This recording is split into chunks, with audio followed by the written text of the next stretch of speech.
ความตลามันเจ้าเปลี่ยนเอ็นแหงลูกกระปัดมันเจ้าเป็นอันแลงเนื้อพัวเนื้อสากเขาตั้งเฮาไปอยู่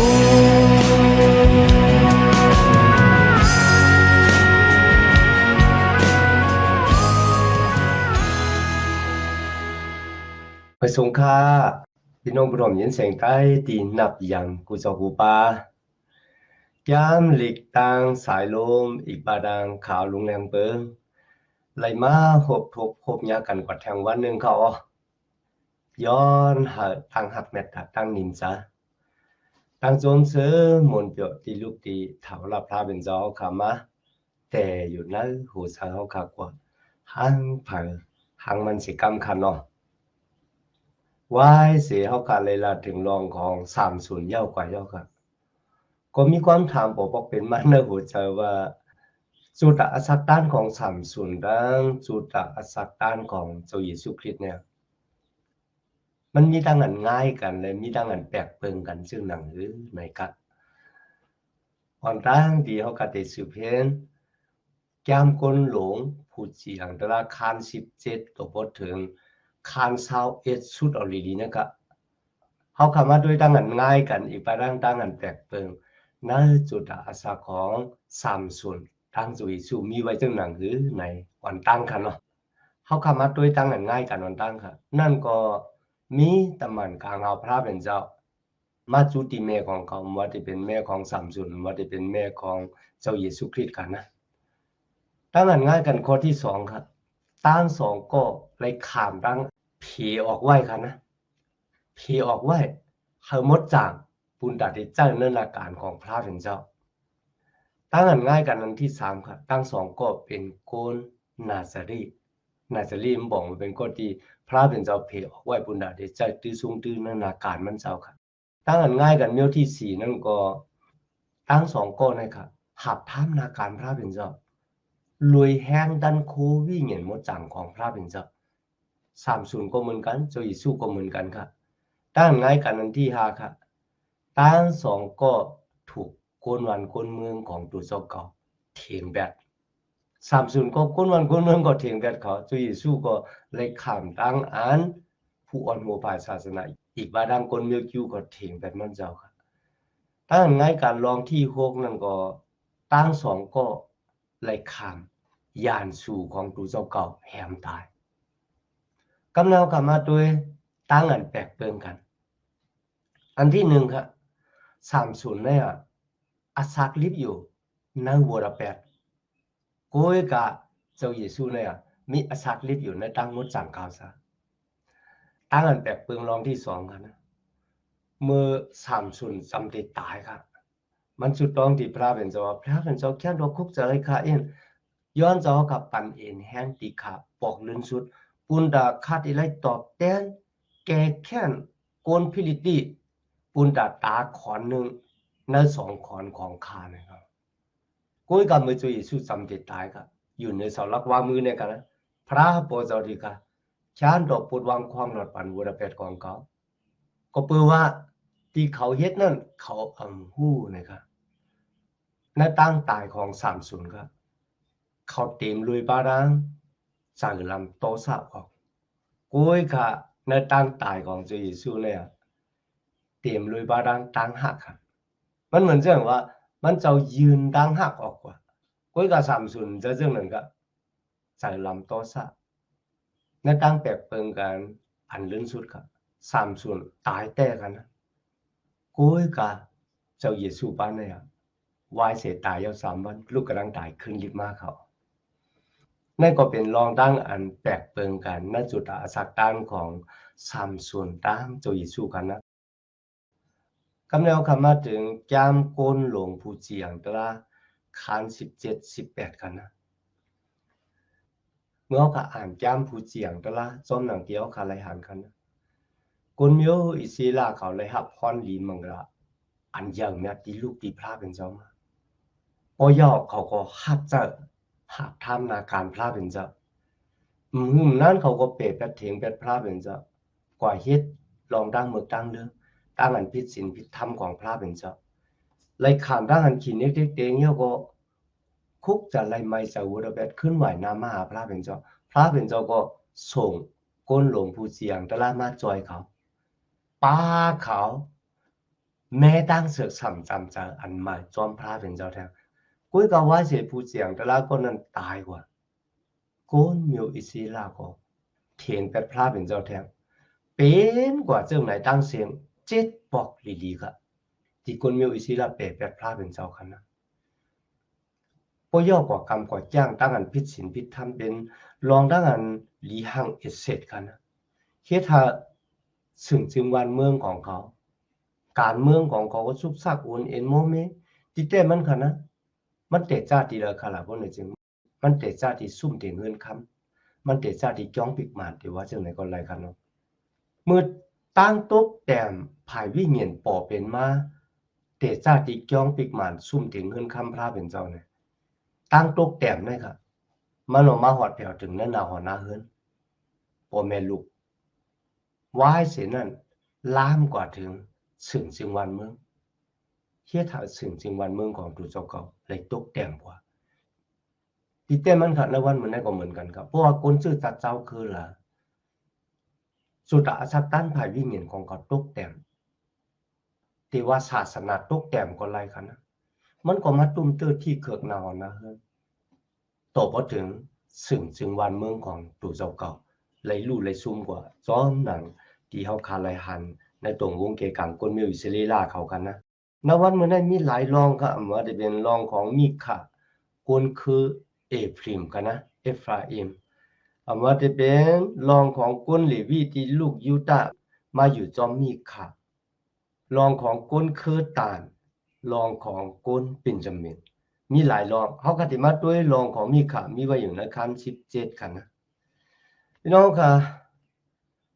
ความกลิ่นวาของก้นมือกูบอกเนี่ยมันยำค่ะนะที่ยำที่สุดนั่นก็เป็นความกลิ่นวาของพ่อแม่เฮาค่ะมีค่าเป็นลูกที่พ่อแม่ฮักเนี่ยที่ว่าจังไหนก็ไรค่ะตัวบ่เฮ็ดให้อักอย่างอำบ่หลีกว่าลักเงินแม่เขาวายเสลักย่อแม่เขาก็กินว่ากันนะเมื่อเขาได้ยินดังกินว่าเนี่ยเขากูเขาก็บ่สังฮะก็บ่ว่าความกินว่าของพ่อแม่มันยำเพราะว่าปันพรก็ไล่พรเพราะว่ากินว่าก็ญาติเตะก็บ่จังได๋มีขาไล่ยินแม่กินว่าย่อมันกูค่ะนะโอ้แม่เงินของแม่ที่หายกว่า1เห็น1ปากจับนั่นน่ะลูกเป็นก็ที่เอาเขามีอยู่ที่ลูกก็เนี่ยกับในแม่เขานะก็ที่เป็นแม่รู้เลยปันตามลูกค่ะซ้ำเฮ็ดจังค่ะล่ะปันพรดีมังกะลาต่างๆกันที่ปันตามลูกของตัวเจ้าเก่าที่เฮ็ดผิดเขาฮัลโหลพี่น้องเฮาค่ะก็ที่เป็นแม่ลาดว่าเฮาพรดีมังกะลาตกฮอดเพียวถึงลูกเก่าสิกรรมในเขาว่าพี่น้องเฮาค่ะบ่ยอลาที่มีข่าวว่าเงินนั่นน่ะแม่ตั้งใจบุญดาเดเอาปันลูกก้อยในค่ะนะวายเสียนั่นน่ะลาดว่าเฮามีขาเนี่ยเอากว่าเฮ็ดขุนหางช้างทูกันนะดีเสียหลายแต่ๆกันเนาะแล้วก็กว่าเฮ็ดซื้อคู่ของปะล้อเฮกไว้ป้าค่ะวายเสียนั่นค่ะมีขาก็ต่างลูกชายของตัวเจ้าเก่าเนี่ยเขาเป็นปะล้อเฮกด้วยเขามันนำเจอเมียวจังซี่อีกกันนะอันนั้นมันผิดปิ่งหยับตราพระเป็นเจ้าแต่ๆกันนะที่แต่งที่มีขาเฮ็ดจังไหนครับมันผิดปิ่งหยับตราพระเป็นเจ้าปาที่หนึ่งกันเดียวกันนะอย่ามีพระต่างสู่ต่างป้าหรือเสียเฮาเนี่ยก็ในพวกเฮาขัดด้วยนะก้นหลวงผู้เสียงแต่ละคัน17ข้อที่6เนี่ยนะกาปานนะอะก้นมิวอิศิละอัมมีคุณหอคำมันปองว่าบ่เป็นเฮือนก็มันมีคือมีแปรกันนะพลังใครเฮ็ดสังก็เฮ็ดซ้อนหนังอโลกลางใจของตัวเจ้าเก่ากว่าก้นมิวอิศิละ12คืออยู่เผยอยู่มันเฮ็ดเผยเฮ็ดมันกว่าจังไหนกันนะวายเสียนั่นค่ะคนเลวีลูกที่เมืองยูตามาถึงที่เฮือนของมีขาถามว่าสู่ลูกที่แล้วมาสู่เป็นพลาเนี่ยมันก็เล่าว่าข้าเป็นคนคือเลวีลูกเมืองยูตามาที่นั่นค่ะมีขาลาที่มันว่าอย่าไปกว่าตั้งแล้วล่ะมาเป็นปลอเหตุของเขาแล้วก็เขาได้ปานมา1ปีเนี่ย เงิน10 แคทอีกปาดังเสือผ้าคนหนึ่งดังไว้และตั้งกินนั่งยำอยู่ซ้อมเก่ากินซ้อมเก่าฮัลโหลพี่น้องเขาค่ะมันน่ะจะว่าตรงวงแกกลางคนเมียวอิสระตกแต่มกันนานไว้กับผู้อ่อนหูภายศาสนาก็ตกแต่มโดยทั้งที่เขาได้มาเป็นปลอเหตุของมีขาเนี่ยมันน่ะมันแม่นซ้อมหนังปิ้งหยับตะลาพลาเป็นเจ้าก็บ่มีขาเฮ็ดหูหนังสร้างทู่ค่ะลูกเฮ็ดวัดโกก่อยหูหนังสร้างทู่มันป้องว่าโกนเลวีที่เป็นโกนของพระเป็นเจ้าที่พระเป็นเจ้ามักค้านไว้ว่าเขาเป็นผู้สอนปิ้งหยับตะลาพระเป็นเจ้าเนี่ยเขาเฮ็ดค่ะเขาขามเฮ็ดซ้อมหนังอันโลของมีขาค่ะเพราะว่าในกาปาแนวค่ะที่ว่าเสียก็เนี่ยมันน่ะมันจะเสียอุจเจ้าได้แต่มันเฮ็ดกินเงินหากินเงินกว่าอันนั้นค่ะนะมันจะว่ามันหักพระเป็นเจ้าเลยมันหักทำนาการพระเป็นเจ้ากว่าโดยรู้สมัยแก้มลิกสอนเมียวหนึ่งมันซ้ำกว่าเฮ็ดแทงเมียวหนึ่งเลยอัปเดตระยะความหลาจังหนึ่งเลยทีนี้เขาอ่านว่าตรงวงเกี่ยวกับคนเมืองศิลาเนี่ยมันตกแต่มแต่ว่ากันเดียวกันว่าจะเป็นคนเมืองว่าจะเป็นผู้อ่อนหูภายศาสนาโลพี่น้องค่ะเพราะว่าหูมันเป็นจังไหนหางมันจะเป็นจังหือกันผู้อ่อนหูภายศาสนาอำไรจุกมันเขิงจอมหนังปิ้งหยับตลาพระเป็นเจ้าเลยสอนไว้กุยก็เขาตั้งเกจูพระเป็นเจ้าเขาคำมีเจ้าเยซูคริสต์นะเป็นผู้ที่จุกมันเขิงเนื้อปิ้งหยับตลาพระเป็นเจ้าเยาก็ยุ่มยำตั้มเจอเนื้ออ่านนะปิ้งหยับตลาพระเป็นเจ้าว่าเป็นรองมันแมนซีซ่าเจ้าเยซูมกูสังค่ะมันจะสอนจอมหนังปิ้งหยับตลาพระเป็นเจ้าตัวนั้นเล็กน่าอยากมันจะว่าก็เนี่ยผู้เป็นผู้อ่อนหัวภายศาสนาก็หรือไรลาแถมโยต่อหน้าก้นวันก้นมึงก็ลาแถมโยมันเจ้าค่ะลาดซื้ออะไรซื้อนั่นต่อเพราะนี่กดกินเนี่ยมาหับขามว่าโอ้เจ้าเขาขาเนี่ยสอนปิงหยับตลาจอมหนังปิงหยับตลามีไว้มันปองว่าสอนหมานแม่นสีเจ้านั่นเขามาถึงขั้น18ขั้นนะคนเมียวต่างค่ะเขาส่งผู้จอกข่าวให้กว่าจอบข่าวด้วยแหลนลินดีละคุณด่าเขาดีกว่าตึกเอาฮาโก้ค่ะนะเป็นผู้กัดแขนนะครับส่งมาเมื่อเขามาถึงเฮือนนี่ค่ะเขาเลยยินเสียงของกุนเลวีเนี่ยเขาตองกันเดียวกันนะเขาก็เข้าว่าทำว่าสุมาอยู่ที่ในไรเจ้าหนังเนี่ยคนก็นั่นก็ลาว่ามีขาเฮ็ดต่อขาเจ้าหนังไหนเฮ็ดต่อขาเจ้าหนังนั้นเนี่ยลาดนี้เขาพี่น้องค่ะวายเสยโยสุตึกเตะคนเมียวขนาดอันเนี่ยพีแมงที่ลินปันโกนกูเจ้าคือเฮไลกูก็จะว่าเขาไล่เสียงๆกันนะมีหลายตีเขาย่างตึกหลูไล่ตึกเอาอยู่กูก็มึงเขาค่ะอ่านสึกปืนของตานเนี่ยที่เป็นอมวยของตานเนี่ยมันเป็นตีโกนพิลิตี้อุบเปิงอุบทิ้งอยู่ตานก็มีตั้งกูตั้งเหตุต่อโกนพิลิตี้เขาก็หัดเข้ากว่าตึกต่อว่าปลายกว่าอยู่ตั้ง100เขานะพี่น้องค่ะที่ได้เขาหลุดเลยมีตั้งยุ่มยำตั้งใจนะพระเป็นเจ้าว่าที่ลินที่นั่นพระเป็นเจ้าเป็นผู้ที่ปันเขาเป็นอมวยของคนเคอตานเพราะเขาตึกเพราะไหนจังว่าคนมีพิลิตี้เขาจะมีซึกที่แข็งแรงมีหลากหนักมีล่อมาอย่างก็เย้ากันนะพระเป็นเจ้าจะอยู่ภายเขาพี่น้องค่ะอันนั้นก็เป็นรองหนึ่งที่ลูกล่างตะเปเจ้ากันนะพระเป็นเจ้าปันกติสจายวันนี้เป็นอมวยของสูเขาค่ะสืบหาถามว่าปุ้ยกะเขา唔擔就彎就呢พระเป็นเจ้าเนาะสองเตไล่เต็มไล่เตะสองเตเป้มเป้เนี่ยมันเรื่องต่างครับกำลังสุดค่ะต่างเมาครับที่พระเป็นเจ้าปันนั่นกันนะที่แต่มันก่อนดังที่อยากกูเตตายเนี่ยอยากกูเลยลาดว่าต่างเนี่ยที่เป็นผู้ต่างตัวคนมีอิสระเขาที่จับแสงกันน้องหมายมีปักเปิงกันนะเขาที่เป็นผู้ต่างตัวคนมีอิสระเย้าก็ซ้ำแทงรองหนึ่งอยากกูลาดว่าลิมลิงที่เป็นงูเห่าเปิดซักเปิ้นเนี่ยวายสิมูสิมาปันพ่นมีมังกรอันดังที่เขาได้เข้ามานั่นแหละลินกติสัจจาเนี่ยโมเสแล้วละอ้ามได้กูงเป็นงูเห่าเนี่ยโมเสมาเปลี่ยนเป็นสังสีก้อยกะ เมื่อคนเมียวตานตึกเอาดีๆเป็นอมวยของเขานั่นน่ะยูตากว่าตึกไรยูตากว่าจะเป็นสางซีกว่าแพร่เจ้าเยซูคริสต์ก็เป็นสางซีของยูตาค่ะนะว่าเสียเขาให้คนหาก็กว่าสอบข่าวปุณดาเดกว่าหาอมวยของดูเจ้าเก่าที่อยู่ที่เศร้าของดูเจ้าเก่าคนหาก็เมื่อถึงเฮือนของมีขายก็ถามเอากันน่ะถามปลอเหตุคนเดวีว่าย้อนถามที่พระเป็นเจ้าปั่นเฮาเองเนาะที่แต่มันกันนะคนเมียวตานเนี่ยเขามีหุ่นทางช้างทู่ของเขา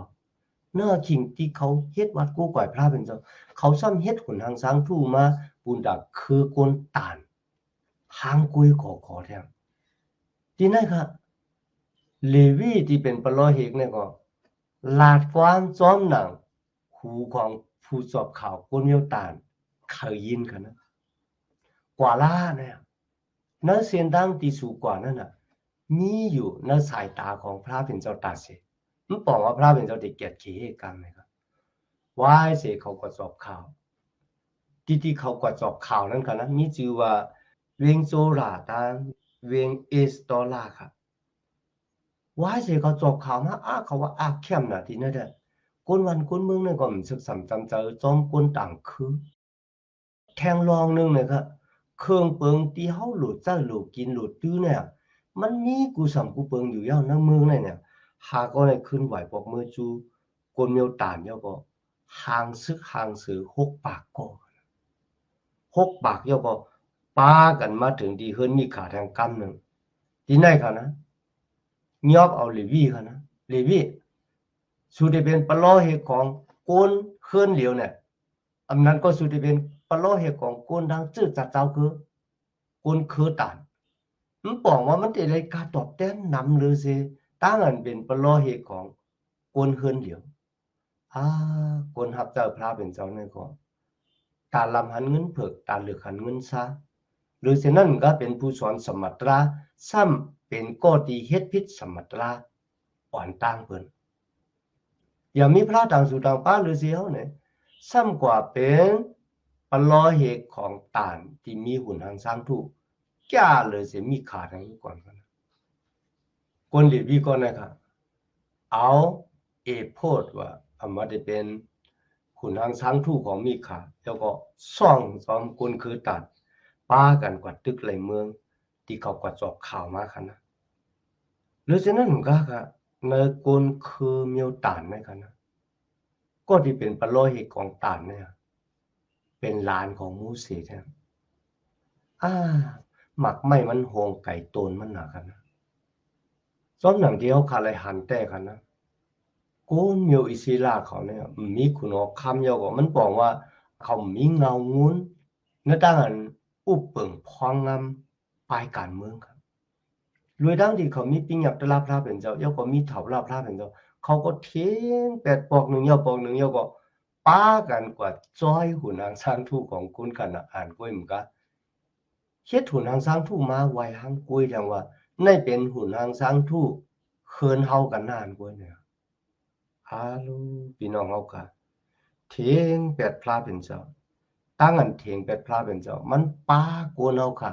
ก็ฮอดแผ่วถึงตั้งตกแต่มในลองศีลลองธรรมแล้วก็ในสึงจึงวันเมืองและในวันเมืองของกวนจืดสัตว์เจ้าคือนั้นกับแนวกลับมาถึงกวนหลวงปู่เจียงแต่ละคาน19อันนี้ก็ปูดลองมันไว้น่ะค่ะนะรูปปีรองของมีขาก้นเหลวีก้นตานกำในซ้ำค่ายมาที่ก้นเหลวีก้นเหลวีก้อนในมีทางอันแปลกเปิงอันดังก้นเหลวีก้อนตั้งอยู่ครับก้นเหลวีก้อนนะครับเขามาจอมไข่หาเมเขาที่เมืองยูตาห์ครับในสมัยจำลิกมีไว้ว่าเมเขาเรียนจู้ในกันนะมีเสี่ยววางป้าก็ว่าวางกำเจ้าว่าเขาก็เรียนจอมคนใจต่างก็วางก็ว่าเรียนจอมคนใจต่างก็แต่ก็เบื่อนะกับปานนั่นน่ะตรงวงเกกลางคนมีอิศิลาเมื่อเขาเถียงแต่พระเป็นเจ้าเฮ็ดเอาก็ตกแต่มแล้วลองศีลลองธรรมเนี่ยลองในก็ลีป้าจ๋าครับเมื่อสมัยจำเรียกว่าเรียนจู้เนี่ยเอาค่ะก็กาเลยรับขามว่าเรียนจู้ค่ะนะเพราะย่อเขาก็ไปขึ้นไหวบอกมาอยู่จอมปอของเขาที่เมืองยูตาห์ครับคนลีวีก็ในก็จอมไข่มาตกมาถึงเฮือนของปอเมของตุเจ้าเก่า อาลูปอเมก็ตอนหับดีนะคะนะก็บ่สังกะละอัปเดวนจะใครจะว่าลูกยิงเฮาละเฮ็ดพี่เท่านั้นได้บ่ก็บ่จังนั้นเฮาหลุดได้ตอนหับลูกขวยเฮาหลีเลียในก็ฮู้ก็อยู่ซ้อมกันหลายวันค่ะวายเสียนั่นน่ะมึงมันขึ้นไหวปอกมือขึ้นค่ะเมมันเหตังคนเจอมันเหกำลืนสุดค่ะมือจำตีรับสิ่งเยาค่ะนะเขาก็มือฮอดเพียวถึงเวียงกี่ป้าเขาเขามืออยู่ในกลางเวียงนั่นก็มีผตอนหับเขากุ้ยกะมี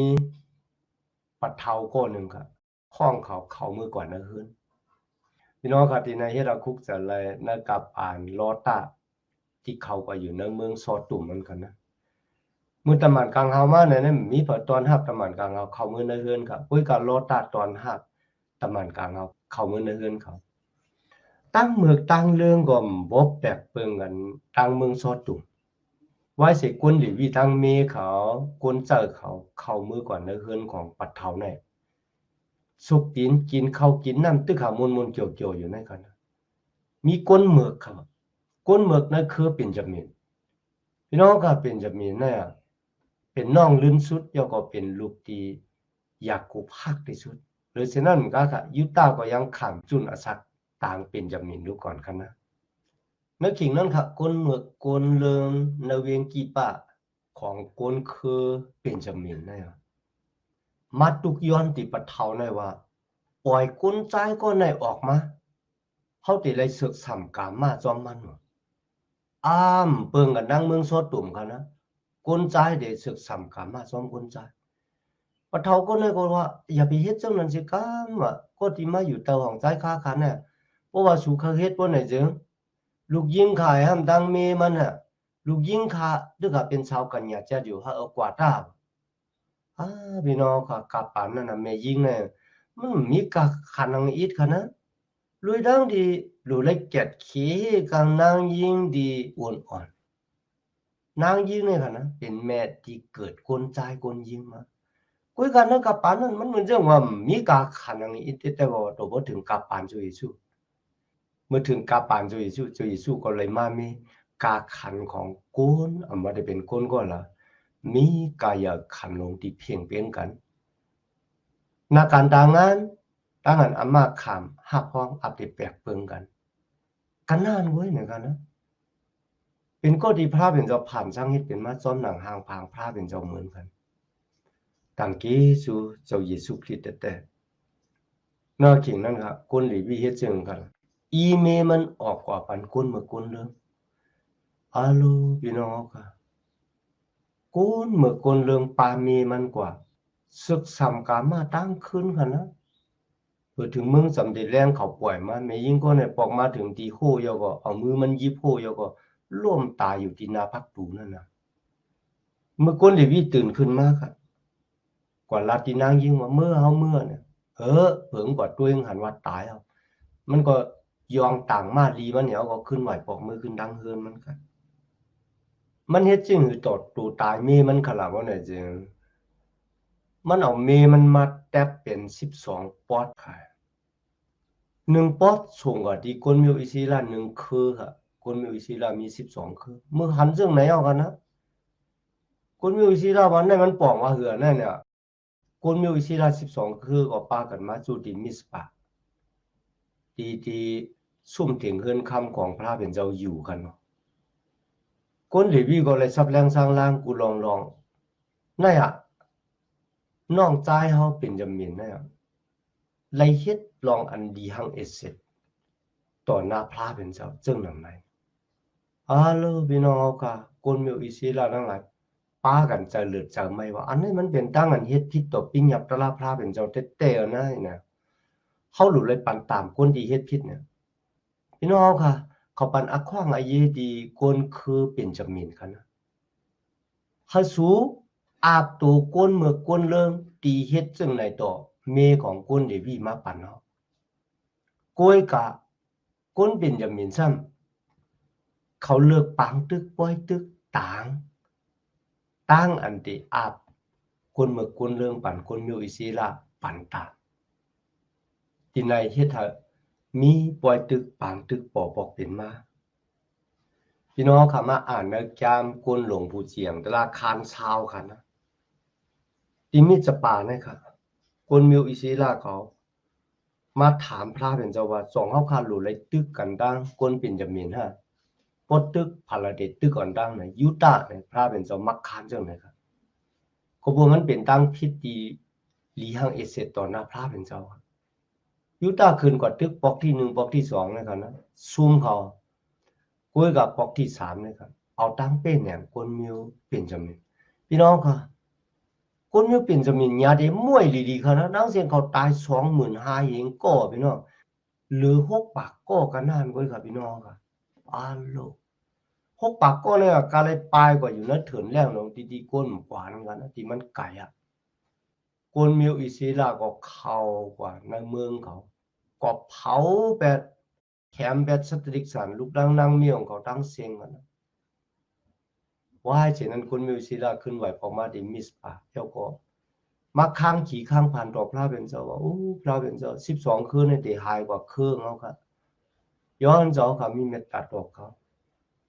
าขัดดีเฮ็ดจังหนังหือค่ะพระเป็นเจ้าย้อนเจ้าเขามีเมตตาต่อเขาการเรื่องสุดก่อห้องคนดีเลยอยู่6 ปากก้อนนั่นก็ขึ้นว่ามีปล่อยตึกเย้านะครับเดหาเมปันเขาซึ่งเหมือนนั่นน่ะน่าเข่งที่เขาห้องคนเมียวอิศิลาตั้งเสียงเขามาจู่ตุ่มกันเนี่ยมีคนเว้นหนึ่งค่ะติ่มมาค่ะนะอย่าแปดกิเลอัดเมืองไหนมาค่ะเขาพูดจังไหนคนเมียวอิศิลาว่าเขารู้กว่าแฮมแปดคนเมืองไหนก็เปิดคำว่าเย่ต่อหน้าพระเป็นเจ้าคำไรมาขึ้นบางกลุ่มซ้อมเอาแฮมแปดเชิงๆก็โยก็เอานางยิ่งที่เป็นชาวกันเนี่ยเจ้านั่นน่ะมาอาปันคนเป็นจำเลยไล่4 ปากไว้ครับมันใบโป๊กคือแทง2 ปากไว้เช่นนั้นครับมือมีปล่อยธรรมะปอกเป็นมาเขาให้ก้นเป็นจำเลยเนี่ยกว่าตีกว่ายอบนางยิ่งตีมากามาเวียนโลพี่น้องเขากันมันเหมือนจังว่าตั้งตุกค่าตั้งหยับขืดปอกเป็นมาในตรงวงเกกลางก้นมิวอิซิล่ะเมื่อเขาเถียงกับพระเป็นเจ้าเขาเลยหูว่าโลมันดีกูแต่ๆในขณะก้นมิวอิซิล่ะเขาเลยเห็นหูว่ามือลูกล่างตะเปเจ้าก้นมิวอิซิล่ะเนี่ยเขาเถียงแบบอาณาตันคู่ของพระเป็นเจ้าเขามาดว่าพระเป็นเจ้าเป็นพระเป็นเจ้าของเขาเป็นผู้ใหญ่มีอะไรสูงสุดเป็นผู้ผ่านสร้างเป็นผู้อุปเปิงกัมพาโลกาจักเกี่ยวเวลามนุษย์สัตวะเครื่องเบิงกามีเลยเป็นเจ้าเกศเขียดเป็นผู้เสียงตลาดเมื่อเขาเทียงเป็นอาณาตันคู่ของพระเป็นเจ้ายกเฮ็ดจอมหนังกลางใจของตัวเจ้าเก่าเขาเฮ็ดไอวาจีอีวาหูงคันนะกำเรือนสุดก็เฮ็ดให้ตรงวงเกกลางคนมิวเซลาสุกซักโอนเอ็นโมเมลงกว่าหมอภายศาสนาก็ตกแต่มตรงวงเกกลางคนก็ตกแต่มลองศีลลองธรรมก็ตกแต่มกว่าเขาเลยเห็นฮู้ว่าจุดจัดเจ้าคือเฮาเนี่ยป้อมอิงปึงพระเป็นเจ้าบ่ไหนจึงมีวันปุณดาเด็กขึ้นอย่ามาสูงไลหรือสินั้นกาค่ะตั้งอันเด็กกอดตั้งปุกตั้งซึ่งวันเมืองของตูเจ้าเก่าเนี่ย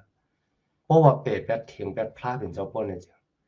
มีวันที่จุดจัดเจ้าคือเฮาตีเลยครับพรดีมังกลาเหมือนเจ้าหน้าที่พระเป็นเจ้าปั่นเฮาในเขาจะได้ขัดในวันเหมือนได้ครับโอ้ว่าในจุดสักต้านของเขาจะได้ขัดในวันเหมือนได้ครับตั้งตุกแต้มภายโลกาเนี่ยมันเตะจ้าตีตั้งตุกแต้มภายวิญญาณมันบอกว่าเขาเถียงแบบปิ้งหยับตราพระเป็นเจ้าห้าบอกอาณาตันคูปิ้งหยับตราพระเป็นเจ้ามาเป็นอันที่หนึ่งไหวอาเยเขาเถียงแบบพระเป็นเจ้าบ่ไหนเจ้าเตะเป้าตั้งตุกแต้มมาหอดแถวถึงในจุดตาสักของเขามันเตะจ้าตีตั้งตุกแต้มภายวิญญาณครับย้อนหาพระเป็นเจ้าจ่อยเฮากับคุณดาได้มีดังศึกษาจำเจออันดีจ้อมพระเป็นเจ้ากูวันในตั้งอ่านสมัยแก้มลีกตั้งสุดต้องเนี่ยตั้งเฮ็ดมิสายาจ้อมคุณอยู่มัดลูกล้างตะเปเจ้าหนังกันเนี่ยก็ออกกว่าโหหมอกหลับตะลาทางเกจอดปันโกนที่ไปเลยทอมได้ยินคันเนาะนี่ดังนั้นต่างเกจูพระเป็นเจ้าอย่างน่ะในวันมื้อนั้นค่ะย้อนหาตั้งหักเมตตาตั้งนินจาตั้งจมซื้อมวลเปียวติลูกตีเถาเราพระเป็นเจ้าเฮาคำมาแต ก่อยู่นั้นหูเสาค่ะกว่าหังค่ะหังมันสิกรรมค่ะมาสูงค่ะความตลามันเจ้าเป็นเอ็นแห้งลูกกระปัดมันเจ้าเป็นอันแรงเนยพัวเนยสากขาวตั้งเฮาไปอยู่